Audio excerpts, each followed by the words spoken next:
महाराज जी दे पावन पवित्र चरण कमलों च हाजरियां भर रहे गुरु सबरूप गुरु खालसा साध संगत जियो, जिनके भाग बड़े हैं भाई तिन साधु संग मुख जुरे। अमृत वेले तो गुरु चरना च जुड़ के सतगुरां दे पावन गुरबाणी दे अमृतमय कीर्तन बहुत ही अदब सत्कार ते शरदा सहित आप जी ने सरवण कीते हैं। गुरुदेव दे पवित्र पावन शब्द दे विचार सरवण करन वास्ते गुरु पातशाह दे पवित्र चरण कमलों में आप जी जुड़ बैठे हो। पातशाह ने अराग बिलावल चों अराग सूही चों अज दे पवित्र शब्द की दात सानू बख्शिश की है। सुरतियां बिरतियां कुछ समय लिए एकाग्र करिए। धन गुरु ग्रंथ साहिब जी दे चरण कमलों की टेक, सतगुरां दे चरण कमलों का आसरा अपने हिरदियां च धारण करदे होया समूह माई भाई अपनी रसना नूं पवित्र करो। आखो जी सतनाम श्री वाहिगुरु साहिब जीओ। सतनाम श्री वाहिगुरु साहिब जीओ। सोहे महला पंजवा। गोरा अपने ऊपर बल जाइए। राग सूही है। पंजवें पातशाह श्री गुरु अर्जन देव साहब जी का उच्चारण किया होया पवित्र श्री मुखवाक शब्द है। अपने गुरु तो अपने पातशाह तो बलिहार जाइए।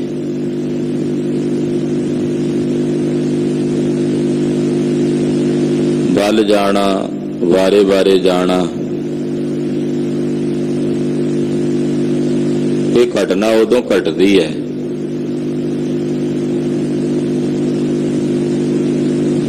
जदों साडी बुद्धि अपना बल हार जाए।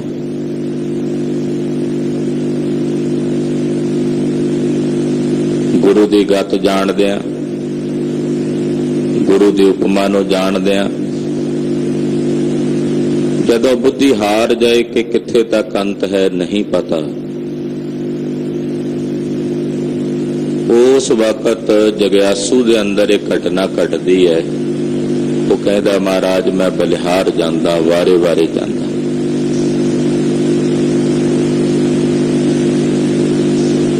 जिथे जाके साडी सुरत साडा दिमाग कुछ भी समझण लई असमर्थ हो जाता। एक ऐसी अवस्था भी बनती है उत्थे जदों अपनी बुद्धि का बल हार जाइए ते कई दा बलिहार। महाराज मैं तुहाडे तो बलिहार जांदा हां। गुरु बाबा जी कादर दी इस कुदरत नूं वेखदे ने तां कहंदे ने बलिहारी कुदरत वसिया तेरा अंत ना जाई लखिया। तेरा अंत नहीं जानिया जाता, इस करके तेरे तो बलिहार हाँ तू सारी कुदरत विच वसदा। वारे वारे जाना कुर्बान हो जाना। अपने गुरु तो अपने साहब तो अपने धर्म तो कुर्बानी करन वेले अपना आप वारन वेले ਜਿਹੜੇ ਵਾਰਦੇ ਨੇ ਉਹ ਫਿਰ ਸੋਚਦੇ ਨਹੀਂ ਹਨ ਮੇਰੇ ਟੱਬਰ ਦਾ ਕੀ ਬਣੇਗਾ, ਪਰਿਵਾਰ ਦਾ ਕੀ ਬਣੇਗਾ। मैं क्यों अपना आप वारा। ਕਿਉਂ ਕੁਰਬਾਨ ਕਰਾਂ। ਉਸ ਵਕਤ ਫਿਰ ਉਹ ਇਹਨਾਂ ਗੱਲਾਂ ਨੂੰ ਨਹੀਂ ਵਿਚਾਰਦੇ। ਜੋ ਦਿਮਾਗ ਮੂਹਰੇ ਰੱਖਿਆ ਹੋਵੇਗਾ ਤੇ ਫਿਰ ਉਹ ਸ਼ਹੀਦੀ ਪ੍ਰਾਪਤ ਨਹੀਂ ਸਨ ਕਰ ਸਕਦੇ। ਉਹਨਾਂ ਨੇ ਸ਼ਹਾਦਤ ਦਾ ਜਾਮ ਪ੍ਰਾਪਤ ਕੀਤਾ ਕਿ ਸਾਡੇ ਗੁਰੂ ਪਾਤਸ਼ਾਹ ਨੇ ਜਿਸ ਧਰਮ ਦੀ ਸਥਾਪਨਾ ਕੀਤੀ ਹੈ ਔਰ ਗੁਰਦੇਵ ਨੇ ਜਿਨ੍ਹਾਂ ਰੀਤੀਆਂ ਦੀ ਪਾਲਣਾ ਦਾ ਸਾਨੂੰ ਹੁਕਮ ਕੀਤਾ ਹੈ, ਅਗਰ ਉਹਦੇ ਤੇ ਕਿਸੇ ਪ੍ਰਕਾਰ ਦਾ ਕੋਈ ਹਮਲਾ ਕਰਦਾ ਹੈ ਤਾਂ ਮੈਂ ਆਪਣਾ ਆਪ ਉਹਦੇ ਤੋਂ ਵਾਰ ਦਿਆਂ। ਭਾਵਨਾਤਮਕ ਤੌਰ ਤੇ ਗੁਰਸਿੱਖਾਂ ਨੇ ਗੁਰੂ ਤੋਂ ਆਪਣਾ ਆਪ ਬਲਿਹਾਰ ਕੀਤਾ, ਕਿਉਂਕਿ ਜੇ ਦਿਮਾਗ ਮੂਹਰੇ ਰੱਖਿਆ ਹੁੰਦਾ ਤੇ ਫਿਰ ਸੋਚਦੇ ਰਹਿੰਦੇ ਕੀ ਕਰੀਏ ਕੀ ਨਾ ਕਰੀਏ, ਕੀ ਹੋਇਆ ਤੇ ਕੀ ਕਿਉਂ ਹੋਇਆ।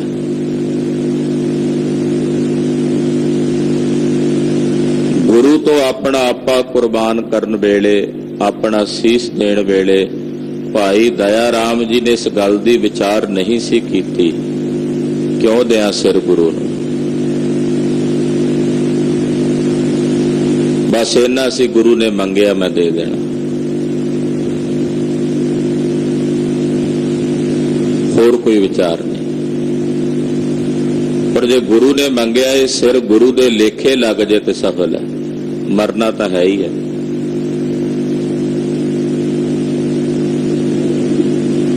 ਤੂੰ ਆਪਣੇ ਗੁਰੂ ਤੋਂ ਗੁਰਸਿੱਖ ਬਲਿਹਾਰ ਜਾਂਦਾ, ਮਹਾਰਾਜ ਮੈਂ ਤੁਹਾਡੇ ਤੋਂ ਵਾਰੇ ਜਾਵਾਂ, ਬਲਿਹਾਰ ਜਾਵਾਂ। ਆਪਾਂ ਜੋ ਸਾਹਿਬ ਦੀ ਪਰਿਕਰਮਾ ਕਰਦੇ ਹਾਂ ਨਮਸਕਾਰ ਕਰਕੇ, ਪਰਿਕਰਮਾ ਕਰਨ ਦਾ ਮਤਲਬ ਵੀ ਇਹੀ ਹੈ, ਬਲਿਹਾਰ ਜਾਣਾ, ਵਾਰੇ ਵਾਰੇ ਜਾਣਾ। ਗੁਰੂ ਪਾਤਸ਼ਾਹ ਦੀ ਪਰਿਕਰਮਾ ਇਹਦੇ ਨਾਲ ਬਲ ਬਲ ਜਾਣ ਦਾ ਸੰਕੇਤ ਹੈ, ਬਾਰੇ ਬਾਰੇ ਜਾਣ ਦਾ ਸੰਕੇਤ ਹੈ। ਪਰਿਕਰਮਾ ਦਾ ਮਤਲਬ ਇਹ ਹੈ ਕਿ ਗੁਰੂ ਦੀ ਪਰਿਕਰਮਾ ਕਰਕੇ ਸਮਸਤ ਵਿਸ਼ਵ ਦੀਆਂ ਜਿਤਨੀਆਂ ਸ਼ਕਤੀਆਂ ਮੇਰੇ ਗੁਰੂ ਦੇ ਵਿੱਚ ਮਿਲੀਆਂ ਹੋਈਆਂ ਨੇ, ਸਭ ਦੀ ਪਰਿਕਰਮਾ ਹੋ ਗਈ। ਗੁਰੇਸ਼ਰ ਗੁਰੂ ਗੋਰਖ ਬ੍ਰਹਮਾ ਗੁਰ ਪਾਰਬਤੀ ਮਾਈ।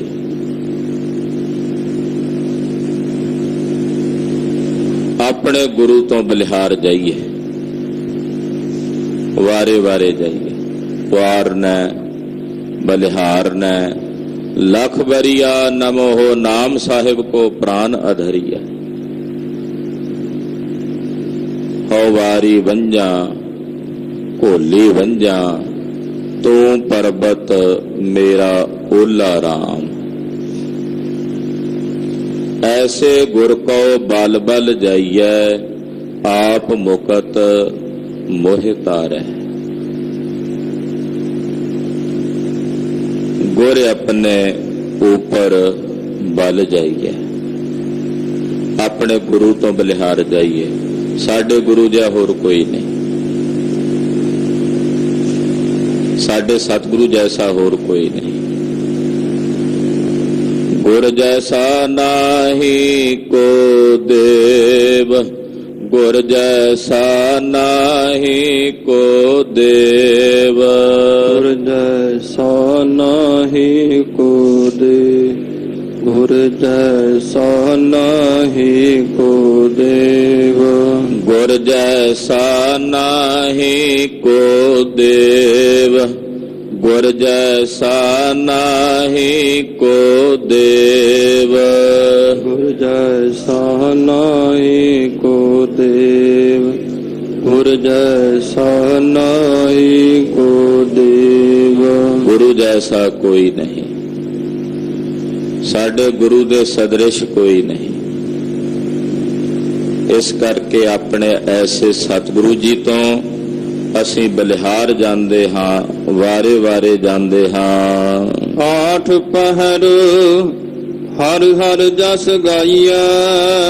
ਅਠੇ ਪੈਰ ਨਿਰੰਤਰ ਲਗਾਤਾਰ ਇੱਕ ਰਸ। ਹਰੀ ਵਾਹਿਗੁਰੂ ਪਰਮੇਸ਼ਰ ਦੇ ਜਸ ਨੂੰ ਗਾਈਏ। ਆਠ ਪਹਿਰ, ਅਠੇ ਪੈਰ।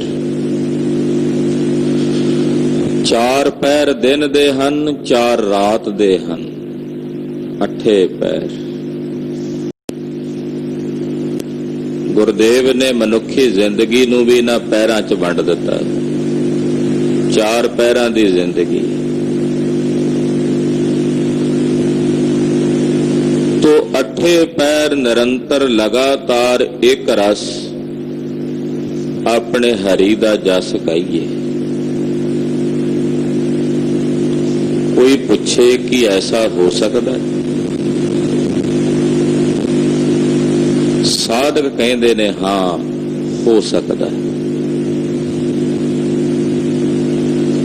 ਜੇ ਐਸਾ ਹੋ ਸਕਦਾ ਤੇ ਫਿਰ ਜਿਹੜਾ ਅਠੇ ਪੈਰ ਜਸ ਗਾਵੇਗਾ ਉਹ ਟੱਬਰ ਕਿਵੇਂ ਪਾਲੇਗਾ, ਕੰਮਕਾਰ ਕਿਵੇਂ ਕਰੇਗਾ? ਕੰਮ ਤਾਂ ਸਰੀਰ ਨੇ ਕਰਨਾ।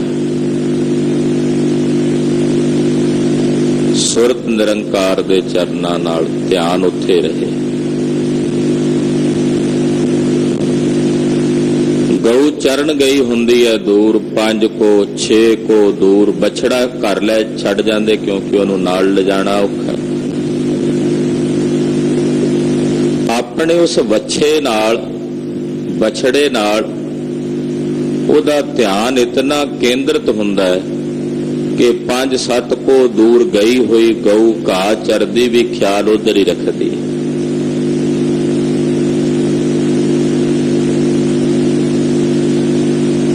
ਸਾਧਕ ਕਹਿੰਦੇ ਇਸੇ ਤਰ੍ਹਾਂ ਅਠੇ ਪੈਰ ਨਿਰੰਤਰ ਹਰੀ ਦਾ ਜਸ ਗਾਈਏ। ਬਹੁਤ ਸਾਰੇ ਗੁਰਮੁਖ ਮਹਾਂਪੁਰਸ਼ ਗੁਰਸਿੱਖ ਐਸੇ ਹੋਏ ਨੇ, ਹੁਣ ਵੀ ਨੇ। ਐਸਾ ਨਹੀਂ ਕਿ ਕਿਸੇ ਚੀਜ਼ ਦਾ ਬੀਜ ਨਾਸ਼ ਹੁੰਦਾ। ਹਾਂ, ਸਮਾਂ ਪਾ ਕੇ ਕੁਝ ਘਟ ਜਾਂਦਾ ਹੈ, ਸਮਾਂ ਆਉਂਦਾ ਫਿਰ ਵੱਧਦਾ ਵੀ ਹੈ।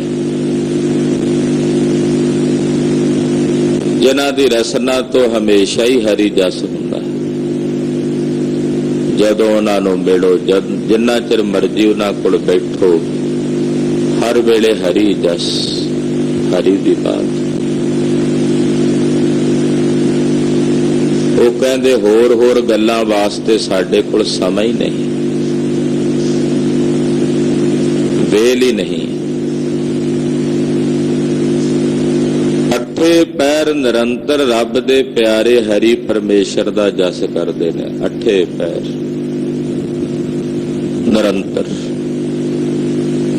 ਉਹ ਰੱਬ ਦੇ ਪਿਆਰੇ ਮਹਾਂਪੁਰਸ਼ ਸਾਧੂਆਂ ਨੂੰ ਅਕਸਰ ਲੋਕ ਵੇਲੜ ਦੱਸਦੇ, ਵੇਲੜ ਨਹੀਂ ਹਨ।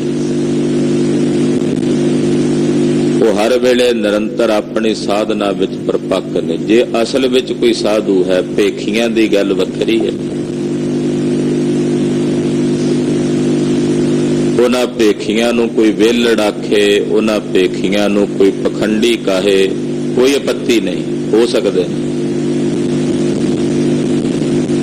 ਪਰ ਅਸਲ ਵਿੱਚ ਜਿਹੜਾ ਸਾਧੂ ਹੈ, ਸਾਧਕ ਹੈ, ਸਾਧਨਾ ਕਰਨੇ ਵਾਲਾ, ਉਹਦੇ ਕੋਲ ਟਾਈਮ ਹੀ ਨਹੀਂ, ਸਮਾਂ ਹੀ ਨਹੀਂ।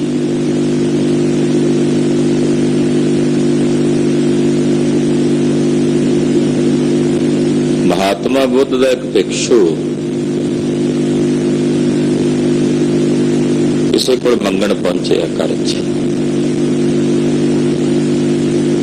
ਖੁਦ ਮਹਾਤਮਾ ਬੁੱਧ ਆਪ ਹੀ ਸਨ। ਇਹ ਅਕਸਰ 3 ਘਰਾਂ ਚੋਂ ਮੰਗਦੇ ਆ, ਜੇ ਮਿਲ ਜਾਏ ਠੀਕ, ਚੌਥੇ ਘਰ 'ਚ ਨਹੀਂ ਮੰਗਣਾ, ਵਾਪਸ ਆ ਜਾ। ਕਿਉਂਕਿ ਮੰਗਣ ਦੀ ਭੁੱਖ ਵੀ ਇੰਨੀ ਜ਼ਿਆਦਾ ਵੱਧ ਜਾਂਦੀ ਹੈ, ਜੇ ਅੱਗੇ ਚਲਦੀ ਚਲੀ ਜਾਏ ਤਾਂ ਔਖਾ ਹੋ ਜਾਂਦਾ। ਉਹਦੀ ਹੱਦ ਬਣਾ ਲਈ ਇਹਨਾਂ ਨੇ ਕਿ ਸਵੇਰੇ ਉੱਠ ਕੇ 3 ਘਰਾਂ ਚੋਂ, ਪਹਿਲੇ 3 ਘਰਾਂ ਚੋਂ, ਪਹਿਲੇ 'ਚ ਜੇ ਮਿਲ ਗਿਆ ਬਸ ਫਿਰ ਦੂਜੇ ਕੋਲ ਨਹੀਂ ਜਾਣਾ। ਪਹਿਲੇ ਘਰੋਂ ਨਹੀਂ ਮਿਲਿਆ ਦੂਜੇ ਕੋਲ ਜਾਣਾ ਹੈ, ਦੂਜੇ ਕੋਲੋਂ ਵੀ ਨਹੀਂ ਮਿਲਿਆ ਤੀਜੇ ਕੋਲ ਜਾਣਾ ਹੈ, ਜੇ ਤੀਜੇ ਕੋਲੋਂ ਵੀ ਭਿਕਸ਼ਾ ਨਹੀਂ ਮਿਲੀ ਤੇ ਫਿਰ ਚੌਥੇ ਕੋਲ ਨਹੀਂ ਜਾਣਾ, ਵਾਪਸ ਆ ਜਾਣਾ, ਭਾਵੇਂ ਅੱਠੇ ਪੈਰ ਭੁੱਖੇ ਰਹਿਣਾ ਪਵੇ। ਕਿਸੇ ਜ਼ਿਮੀਂਦਾਰ ਵਿਅਕਤੀ ਦੇ ਪਾਸ ਪਹੁੰਚਿਆ, ਉਹਦੇ ਆਖਿਆ ਵਿਹਲੜ ਆ ਗਏ ਨੇ, ਹੱਥ ਪੈਰ ਨੇ ਤੇਰੇ, ਕੰਮ ਨਹੀਂ ਕਰ ਸਕਦਾ,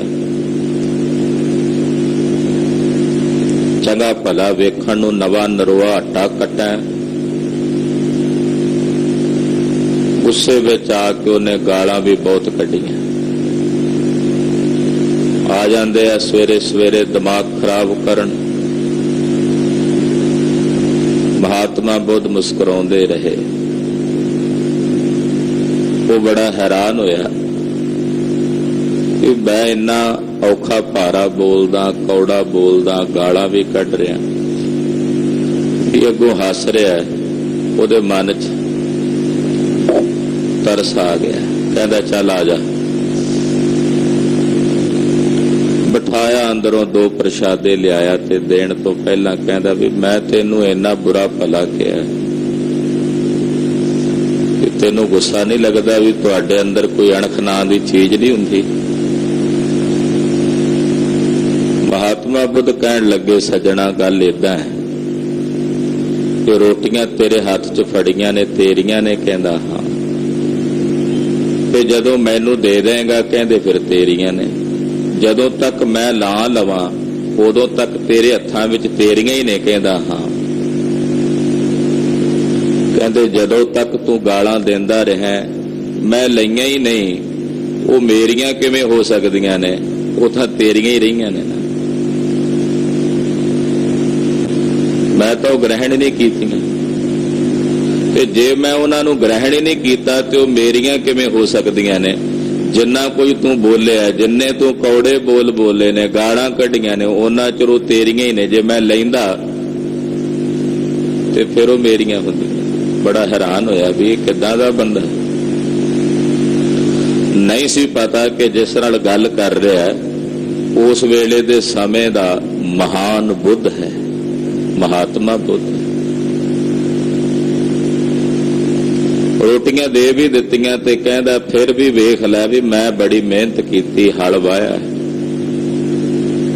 ਬੀਜ ਬੀਜਿਆ, ਫਸਲ ਕੱਟੀ ਹੈ, ਲਿਆਂਦੀ ਹੈ ਘਰ, ਆਟਾ ਪੀਸਿਆ, ਰੋਟੀਆਂ ਪਕਾਈਆਂ ਅੱਗ ਦੇ ਸਾਹਮਣੇ ਬਹਿ ਕੇ, ਤੂੰ ਵਿਹਲਾ ਆਇਆ ਤੇ ਖਾ ਕੇ ਚੱਲਿਆ।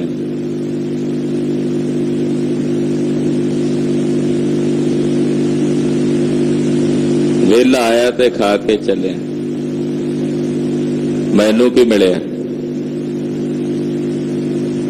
ਉਹ ਕਹਿੰਦੇ ਤੂੰ ਜਿਹੜੀਆਂ ਇਹ ਦੋ ਰੋਟੀਆਂ ਦਿੱਤੀਆਂ ਨੇ ਇਹਦੇ ਬਦਲੇ ਵਿੱਚ ਤੈਨੂੰ ਵੀ ਮੇਰੀਆਂ ਉਹਨਾਂ ਰੋਟੀਆਂ ਦੇ ਵਿੱਚੋਂ ਇੱਕ ਅੱਧੀ ਰੋਟੀ ਮਿਲ ਜਾਣੀ ਹੈ ਜੋ ਮੈਂ ਪਕਾਈ ਹੈ। ਕਹਿੰਦਾ ਕਿਵੇਂ? ਤੂੰ ਵੀ ਜ਼ਮੀਨ ਵਾਹੀ ਹੈ ਪਰ ਜਿਹੜੀ ਜ਼ਮੀਨ ਮੈਂ ਵਾਹੀ ਹੈ ਉਹ ਬੜੀ ਪੱਥਰੀਲੀ ਹੈ, ਇੰਨੀ ਸਖਤ ਤੇ ਪੱਥਰਾਂ ਦੇ ਨਾਲ ਪੱਥਰੀਲੀ ਥਾਂ ਹੈ, ਉਹਨੂੰ ਬੜੇ ਔਖੇ ਢੰਗ ਨਾਲ ਗੋਡਿਆ, ਵਾਹਿਆ। ਵਾਹ ਵਾਹ ਕੇ ਜਦੋਂ ਨਰਮ ਕੀਤੀ ਫਿਰ ਮੈਂ ਉਹਦੇ 'ਚ ਬੀਜ ਬੀਜਿਆ। ਬੜੇ ਪਸ਼ੂ ਸੀ, ਜਾਨਵਰ ਸੀ ਜਿਹੜੇ ਉਸ ਫਸਲ ਨੂੰ ਤਬਾਹ ਕਰਨਾ ਚਾਹੁੰਦੇ ਸੀ, ਮੈਂ ਉਹਨਾਂ ਤੋਂ ਬਚਾ ਕੇ ਉਹਨਾਂ ਦੀ ਰਾਖੀ ਕੀਤੀ।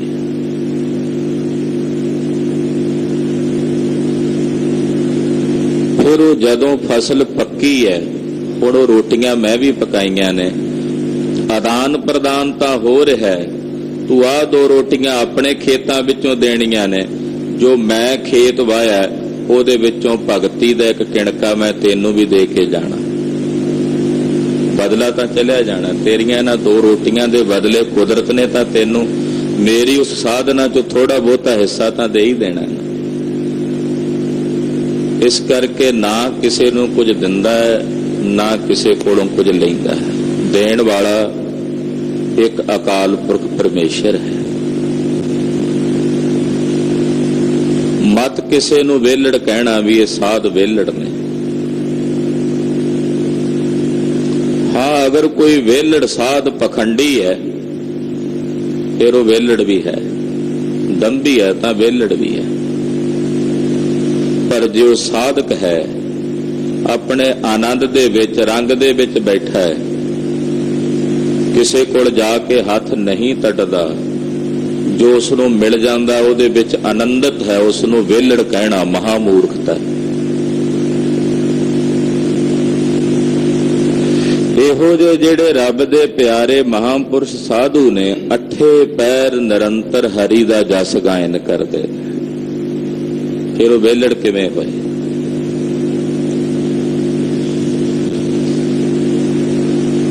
ਅੱਠੇ ਪੈਰ ਹਰ ਹਰ ਜਸ ਗਾਈਐ, ਉਹ ਅੱਠੇ ਪੈਰ ਹਰੀ ਪਰਮੇਸ਼ਰ ਦਾ ਜਸ ਗਾਉਂਦੇ ਨੇ। ਸਾਨੂੰ ਵੀ ਗਾਉਣਾ ਚਾਹੀਦਾ ਭਾਈ। ਉਸ ਨਿਰੰਕਾਰ ਦਾਤੇ ਨੇ ਜਿੰਨੀਆਂ ਸਾਨੂੰ ਦਾਤਾਂ ਦਿੱਤੀਆਂ ਨੇ, ਉਹਦੇ ਸ਼ੁਕਰਾਨੇ ਵਿੱਚ ਹੀ ਸਾਨੂੰ ਅੱਠੇ ਪੈਰ ਰਹਿਣਾ ਚਾਹੀਦਾ। ਸ਼ੁਕਰ ਹੈ ਸਾਹਿਬ, ਸ਼ੁਕਰ ਹੈ। ਵਾਹਿਗੁਰੂ ਵਾਹਿਗੁਰੂ ਵਾਹਿਗੁਰੂ। ਮਹਾਰਾਜ ਧੰਨਵਾਦ ਹੈ, ਧੰਨਵਾਦ। ਵਾਹਿਗੁਰੂ ਤੇਰਾ ਸਭ ਸਦਕਾ, ਵਾਹਿਗੁਰੂ तेरी सब रचना। शुक्र है। तो इनू कहते आ अठे पैर जस गाउणा। जदों शुक्र करना होदा, एक साह अंदर जाके बाहर गया, बाहर जाके फिर अंदर आया, शुक्र है।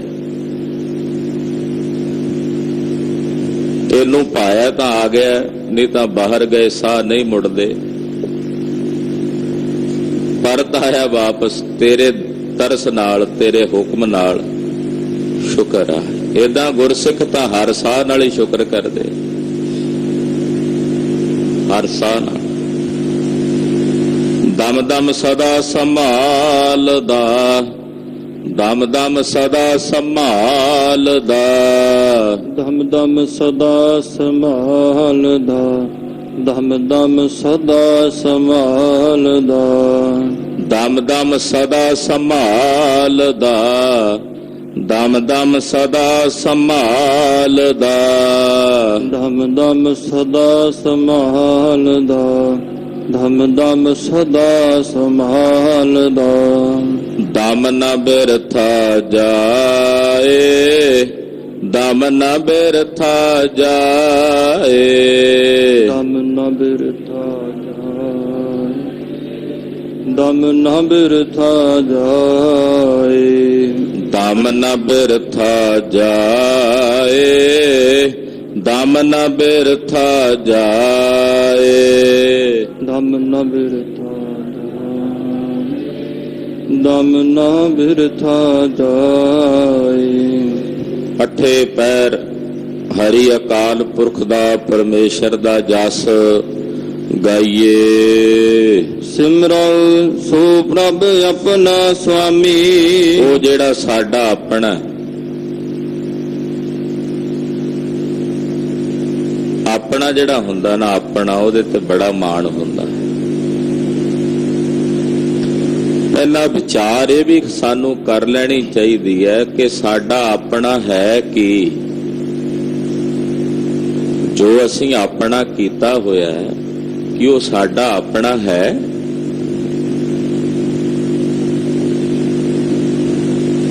एक एक चीज का निर्णय करते चले जाना। जदों अपने शरीर तक आओगे तो फिर ये जानोगे अपना तो ये शरीर भी नहीं। ਇਹਦਾ मतलब कुछ होर है जो साडा अपना, वो है साडा स्वामी परमात्मा, वो साडा अपना। कहते जो ऐसा अपना स्वामी है उसनू सिमरो।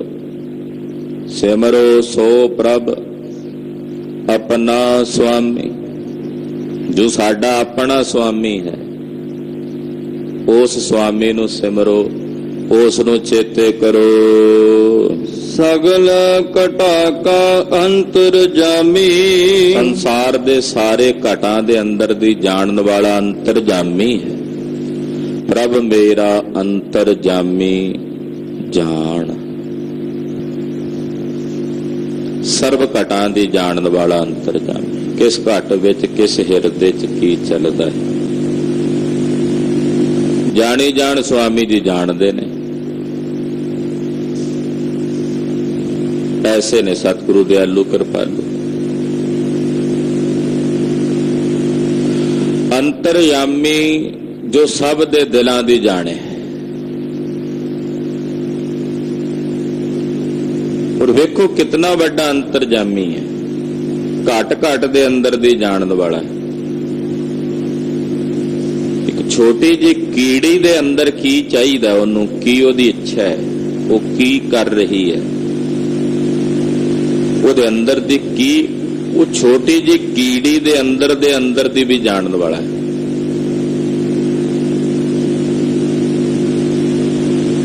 ਉਹ ਬੋਲੇ ਪਹਿਲਾਂ ਸੁਣ ਲੈਂਦਾ ਹੈ, ਹਾਥੀ ਬੋਲੇ ਤੇ ਸ਼ਾਇਦ ਬਾਅਦ ਵਿੱਚ ਸੁਣੇ। ਇਤਨਾ ਸੂਖਸ਼ਮ ਤੇ ਇਤਨਾ ਅੰਤਰਜਾਮੀ ਹੈ। ਧੰਨ ਗੁਰੂ ਅਮਰਦਾਸ ਸਾਹਿਬ ਜੀ ਦੇ ਭਤੀਜੇ ਹੋਏ ਨੇ ਬਾਬਾ ਸਾਵਣ ਮੱਲ ਜੀ। ਜਦੋਂ ਗੋਇੰਦਵਾਲ ਸਾਹਿਬ ਵੱਡੀ ਲੱਕੜ ਦੀ ਲੋੜ ਸੀ, ਛਤੀਰ, ਉਹ ਇੱਥੋਂ ਨਹੀਂ ਸਨ ਮਿਲਦੇ, ਤੇ ਉਹ ਮਿਲਣੇ ਸਨ ਪਹਾੜ ਦੇ ਇਲਾਕੇ 'ਚ। ਕੋਈ ਲੰਮੀ ਲੱਕੜ ਚੀਲ ਦੀ ਹੁੰਦੀ। ਤਾਂ ਬਾਬਾ ਸਾਵਣ ਮੱਲ ਜੀ ਨੂੰ ਸਾਹਿਬ ਨੇ ਕਿਹਾ ਵੀ ਤੁਸੀਂ ਹਰੀਪੁਰ ਜਾਓ, ਉੱਥੋਂ ਜਾ ਕੇ ਲੱਕੜ ਦਾ ਪ੍ਰਬੰਧ ਕਰੋ।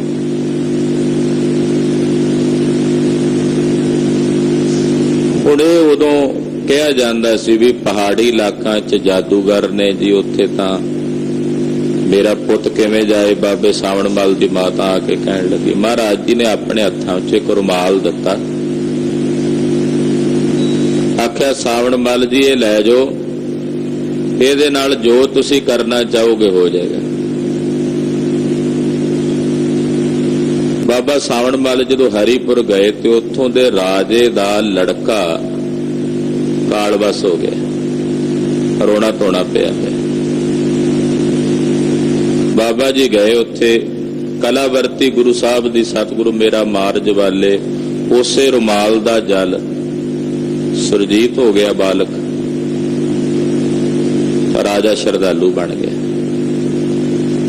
ਸਾਰਾ ਹਰੀਪੁਰ ਸੇਵਕ। ਬਾਬਾ ਜੀ ਨੇ ਕਿਹਾ ਸਾਨੂੰ ਲੱਕੜ ਚਾਹੀਦੀ ਹੈ। ਵੱਡੇ ਵੱਡੇ ਪੋਰੀਆਂ ਜਿਹੜੀਆਂ ਸਨ ਲੱਕੜ ਦੀਆਂ ਕੱਟ ਕੇ ਬੇੜਾ ਬਣਾ ਕੇ ਦਰਿਆ 'ਚ ਠਿੱਲੀਆਂ, ਨਾਲ ਬੰਦੇ ਭੇਜ ਦਿੱਤੇ। ਬਿਆਸ ਦਰਿਆ ਦੇ ਵਿੱਚੋਂ ਦੀ ਰੁੜਦੀਆਂ ਆਈਆਂ, ਗੋਇੰਦਵਾਲ ਸਾਹਿਬ ਆ ਕੇ ਕੱਢ ਲਈਆਂ। ਬਾਬਾ ਸਾਵਣ ਉਸੇ ਰੁਮਾਲ ਨਾਲ ਕਿਸੇ ਦੀ ਬਿਮਾਰੀ ਠੀਕ ਕਰ ਦਿਆ ਕਰਨ, ਕਿਸੇ ਦਾ ਕੋਈ ਕਾਰਜ ਕਰ ਦਿਆ ਕਰਨ। ਗੁਰੂ ਸਾਹਿਬ ਨੇ ਸੁਨੇਹਾ ਭੇਜਿਆ, ਸਾਵਣ ਮੱਲ ਜੀ ਹੁਣ ਆ ਜਾਓ, ਕੰਮ ਜਿਹੜਾ ਹੋਣਾ ਸੀ ਹੋ ਗਿਆ। ਹੁਣ ਸਾਵਣ ਮੱਲ ਦੇ ਮਨ 'ਚ ਉਹਨੇ ਟਾਲਾ ਜਿਹਾ ਕਰਕੇ ਭੇਜ ਦਿੱਤਾ, ਜਿਹੜਾ ਸੇਵਾਦਾਰ ਸੁਨੇਹਾ ਲੈ ਕੇ ਆਇਆ ਵੀ ਆਉਣਾ। ਮਨ 'ਚ ਆਇਆ ਵੀ ਗਿਆ ਤੇ ਗੁਰੂ ਜੀ ਨੇ ਰੁਮਾਲ ਲੈ ਲੈਣਾ ਤੇ ਮੇਰੀ ਇਹ ਜਿਹੜੀ ਪੂਜਾ ਹੁੰਦੀ ਹੈ ਇਹ ਚਲੀ ਜਾਣੀ। ਪ੍ਰਤਿਸ਼ਠਾ ਕਿਸ ਨੂੰ ਚੰਗੀ ਨਹੀਂ ਲੱਗਦੀ, ਵਡਿਆਈ ਸੋਭਾ ਸੀ। ਰੁਮਾਲ ਨਾ ਕਿਤੇ ਜਾ ਕੇ ਲੈ ਲੈਣ। ਉਹ ਦਿਨ ਬੀਤ ਗਏ, ਸੁਨੇਹਾ ਫਿਰ ਆਉਂਦਾ, ਟਾਲਾ ਮਟੋਲਾ ਕਰ ਦਿੰਦਾ। ਅੰਤਰਯਾਮੀ ਪਾਤਸ਼ਾਹ ਜਾਣਦੇ ਸਨ ਵੀ ਸਾਵਣ ਮੱਲ ਹੁਣ ਕੀ ਸੋਚਦਾ ਮਨ 'ਚ, ਵੀ ਉਹ ਰੁਮਾਲ ਹੈ ਜਿਹੜਾ ਉੱਥੇ ਉਹਨੂੰ ਅਟਕਾਈ ਫਿਰਦਾ। ਰੁਮਾਲ ਵਿੱਚ ਦਰਅਸਲ ਉਹ ਤਾਂ ਕੱਪੜੇ ਦਾ ਟੁਕੜਾ ਹੀ ਸੀ, ਕਲਾ ਤਾਂ ਗੁਰੂ ਦੀ ਸੀ, ਮਹਾਰਾਜ ਜੀ ਨੇ ਖਿੱਚ ਲਈ। ਉਹ ਜਿਹੜਾ ਰੁਮਾਲ ਸੀ ਹੁਣ ਕੁਝ ਵੀ ਨਾ ਕਰੇ।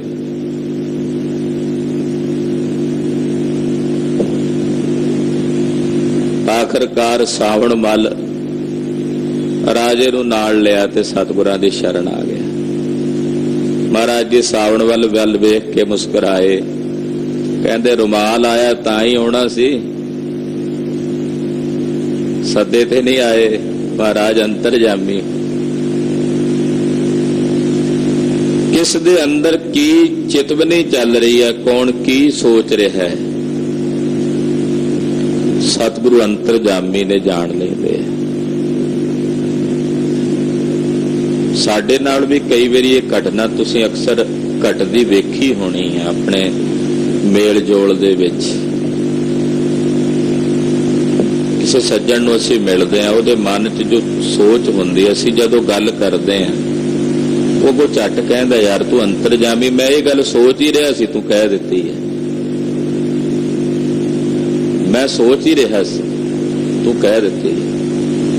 ਯਾਨੀ ਕਿ ਅੰਤਰਯਾਮਤਾ ਹੁੰਦੀ ਹੈ। ਕਦੇ ਕਦੇ ਉਹਦਾ ਭਾਸ, ਜਦੋਂ ਸਾਡਾ ਅੰਤःਕਰਨ ਸ਼ੁੱਧ ਹੁੰਦਾ ਹੈ, ਉਹਦੇ 'ਚ ਝਲਕ ਪੈਂਦੀ ਹੈ। ਕਦੇ ਕਦੇ ਸਾਨੂੰ ਇਹ ਮਹਿਸੂਸ ਹੋ ਜਾਂਦਾ, ਪਰ ਮੇਰੇ ਸਾਹਿਬ ਤਾਂ ਸਮਰੱਥ ਦੇਵ ਨੇ, ਉਹ ਤਾਂ ਸदैव ਹੀ ਸਰਬ ਦੇ ਹਿਰਦਿਆਂ ਦੇ ਵਿੱਚ ਕੀ ਵਰਤਦਾ ਜਾਣਦੇ ਨੇ। ਇਸ ਕਰਕੇ ਕਿਹਾ ਪ੍ਰਭ ਮੇਰਾ ਅੰਤਰਜਾਮੀ ਜਾਣ। ਇੱਥੇ ਗਰੀਬ ਨਵਾਜ ਸਾਹਿਬ ਜੀ ਕਹਿ ਰਹੇ ਨੇ, ਸਗਲ ਘਟਾ ਕਾ ਅੰਤਰਜਾਮੀ, ਜੋ ਸਾਰਿਆਂ ਦੇ ਘਟਾਂ ਦੇ ਅੰਦਰ ਦੀ ਜਾਣਨ ਵਾਲਾ ਹੈ। ਹਾਂਜੀ, ਰਹਾਉ ਚਰਨ ਕਮਲ ਸਿਉ ਲਾਗੀ ਪ੍ਰੀਤ, ਉਹਦੇ ਚਰਨ ਕਮਲਾਂ ਦੇ ਨਾਲ ਮੇਰੇ ਅੰਦਰ ਪ੍ਰੀਤ ਲੱਗੀ ਹੈ। ਉਹਦੇ ਚਰਨ ਕਮਲਾਂ ਦੀ ਪ੍ਰੀਤ ਮੇਰੇ ਹਿਰਦੇ 'ਚ ਵਸਦੀ ਹੈ। ਸਾਚੀ ਪੂਰਨ ਨਿਰਮਲ ਰੀਤ, ਔਰ ਕਹਿੰਦੇ ਇਹੀ ਸੱਚੀ ਪੂਰਨ ਤੇ ਨਿਰਮਲ ਰੀਤ ਹੈ ਕਿ ਉਹਦੇ ਚਰਨਾਂ ਨਾਲ ਪ੍ਰੀਤ ਲੱਗ ਜਾਏ। ਸਭ ਤੋਂ ਸ੍ਰੇਸ਼ਟ ਨਿਰਮਲ ਮਰਿਆਦਾ, ਨਿਰਮਲ ਰੀਤ ਇਹੀ ਹੈ ਕਿ ਉਹਦੇ ਚਰਨਾਂ ਨਾਲ ਪ੍ਰੀਤ ਲੱਗ ਜਾਏ। ਸੰਤ ਪ੍ਰਸਾਦ ਵਸੈ ਮਨ ਮਾਹੀ, ਸੰਤਾਂ ਦੀ ਕਿਰਪਾ ਨਾਲ ਉਹ ਮਨ 'ਚ ਵਸਦਾ। ਪੰਜਵੇਂ ਪਾਤਸ਼ਾਹ ਕਹਿੰਦੇ, ਜਦੋਂ ਸੰਤ ਜਨਾਂ ਦਾ ਪ੍ਰਸਾਦ ਹੁੰਦਾ, ਸੰਤ ਜਨਾਂ ਦੀ ਕਿਰਪਾ ਹੁੰਦੀ ਹੈ, ਫਿਰ ਉਹ ਹਿਰਦੇ ਵਿੱਚ ਆ ਕੇ, ਮਨ ਵਿੱਚ ਆ ਕੇ ਵਸਦਾ ਹੈ। ਜਨਮ ਜਨਮ ਕੇ ਕਿਲ ਵਿਖ ਜਾਹੀ, ਜਦੋਂ ਸੰਤ ਜਨਾਂ ਦੀ ਕਿਰਪਾ ਨਾਲ ਉਹਦਾ ਅੰਮ੍ਰਿਤ ਨਾਮ ਹਿਰਦੇ 'ਚ ਵਸਦਾ ਹੈ, ਫਿਰ ਜਨਮਾਂ ਜਨਮਾਂ ਦੀ ਮੈਲ ਲੱਥ ਜਾਂਦੀ ਹੈ, ਨਿਰਵਿਰਤ ਹੋ ਜਾਂਦੀ। ਜਨਮ ਜਨਮ ਕੇ ਕਿਲ ਵਿਖ ਜਾਹੀ, ਜਨਮਾਂ ਜਨਮਾਂ ਦੇ ਕਿਲ ਵਿਖ ਪਾਪ ਨਸ ਜਾਂਦੇ ਹਨ। ਕਰ ਕਿਰਪਾ ਪ੍ਰਭ ਦੀਨ ਦਇਆਲਾ, ਇਹ ਦੀਨਾਂ ਤੇ ਦਇਆ ਕਰਨ ਵਾਲੇ ਦਿਆਲੂ ਕਿਰਪਾਲੂ ਸੁਆਮੀ ਜੀ, ਸਾਡੇ ਤੇ ਕਿਰਪਾ ਕਰੋ, ਤਰਸ ਕਰੋ। ਤੁਸੀਂ ਸੰਸਾਰ ਦੇ ਸਮਸਤ ਦੀਨਾਂ, ਗਰੀਬਾਂ, ਨਿਮਾਣਿਆਂ, ਨਿਤਾਣਿਆਂ ਤੇ ਤਰਸ ਕਰਦੇ ਹੋ, ਸਾਡੇ ਤੇ ਵੀ ਤਰਸ ਕਰੋ ਮਹਾਰਾਜ। ਨਾਨਕ ਮੰਗੈ ਸੰਤ ਰਵਾਲਾ, ਕੀ ਤਰਸ ਕਰੋ ਮਹਾਰਾਜ। ਮੈਂ ਆਪ ਜੀ ਦੇ ਚਰਨਾਂ ਚੋਂ, ਰੱਬ ਦੇ ਪਿਆਰਿਆਂ ਮਹਾਂਪੁਰਸ਼ਾਂ ਦੇ ਚਰਨਾਂ ਦੀ ਧੂੜ ਮੰਗਦਾ। ਮੈਨੂੰ ਸਾਧ ਜਨਾਂ ਦੇ ਚਰਨਾਂ ਦੀ, ਸੰਤ ਜਨਾਂ ਦੇ ਚਰਨਾਂ ਦੀ ਧੂੜੀ ਬਖਸ਼ ਦਿਓ। ਇਹ ਮੰਗ ਮੈਂ ਆਪ ਜੀ ਦੇ ਚਰਨਾਂ ਚੋਂ ਕਰਦਾ ਹਾਂ।